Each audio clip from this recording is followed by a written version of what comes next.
Happy birthday! What's your birthday wish, Dale? Ha? For Tita Malu. Okay. Calm down. Calm down. What's your birthday wish? Wish you come back to Bangkok soon. Okay. Okay, wishing you good health, more money, and happiness in life. And to my loving wife. Alam mo na yon. Once again, Happy birthday!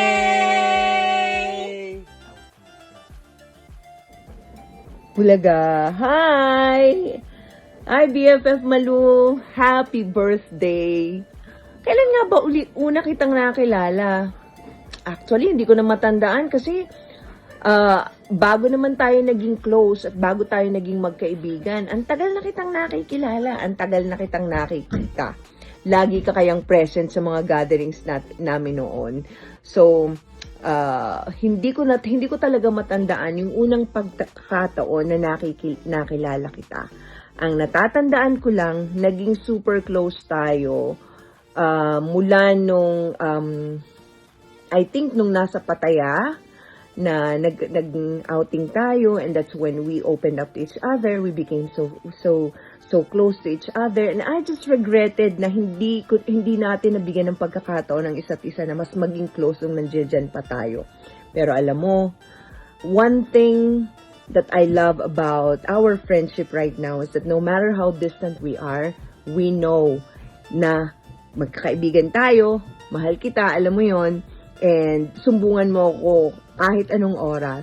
Basta dun lang sa tamang messenger, ha? Wag naman sa luma ka nagme-message, kaya hindi ko tuloy nababasa. Pero ganun pa man, now you know na yung aking tamang messenger, tawag-tawag ka lang. Andito lang si ate. Mahal kita.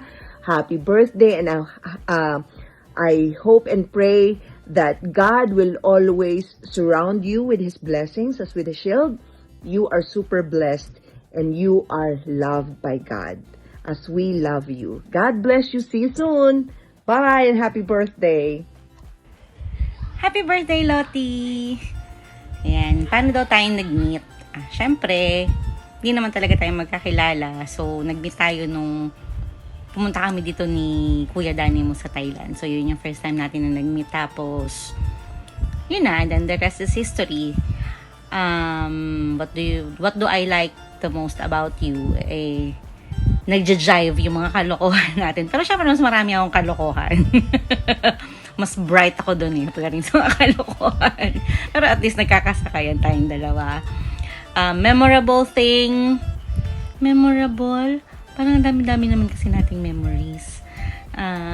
Pero ang pinaka hindi ko makakalimutan, syempre yung tuwing magka-chat tayo or magka-video call tayo, syempre, kanya-kanya tayong rantan, di ba?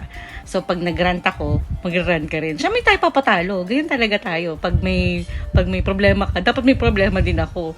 Pag masaya ako, masaya ka rin. So, yun yung mga memories natin. Tsaka, syempre, yung mga never-ending nating kain. Di ba, yan lang naman ang mga vices natin Kain lang ng kain. Kaya nga tayo nagtatrabaho para kumain. Yan ang motto namin dalawa. Happy birthday ulit. Love you. Alam mo yan. Bye! Hello. So, I don't have a memory of exactly when I first met Tita Malu, but I just remember seeing her always with Mommy. So that would be probably my first memory of meeting her, or really noticing that she's there. And I think from then and there, my favorite thing, or one of the things that really stuck out about her as a person, was how there's just so much to love about her. One of my favorite things would have been, and what I always tell her, is how much I appreciate how she could be there for my mom in both ways of like a best friend and someone to look out for her and to care for her when she needs. But then I realized that it wasn't just Mommy that I could really see that she cared about. She cared about everyone around her, and I started to feel that too. So I started to love the way that she always let me know that she's there for me, or she's always listening. And she really tries to understand everyone around her. And at the same time, she's obviously very funny and charismatic. And she just has her way with talking to people and making them feel comfortable and loved and happy around her. So yes, happy birthday. Love you, miss you. Hi Tita Malu, happy birthday all the way from Cardiff. I remember when I first met you because you were best friends with Mommy, and you always treated me like your own child. You're always there for me and gave me the best life advice, which I really appreciate about you. Thank you for always being there for me and my mom, and happy birthday again, and have the best day.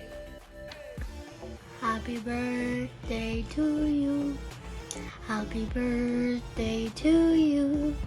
Happy birthday, happy birthday, happy birthday to you. Hi, happy birthday Tita Malu. I just wanted to quickly greet you on your special day. For those who don't know, I met Tita Malu through my mom. They met back in Thailand when we were living there, and they've been practically inseparable since. Wherever you see my mom, you know Tita Malu will always be there as well. That's one of the things I love about Tita Malu, is that whenever my mom or my family needs something, she'll always be there to support. Whenever my mom's stressed, she's always there to comfort her. She's basically been a second mom to us at this point. She's always around the house helping out with anything and everything. And for that, thank you.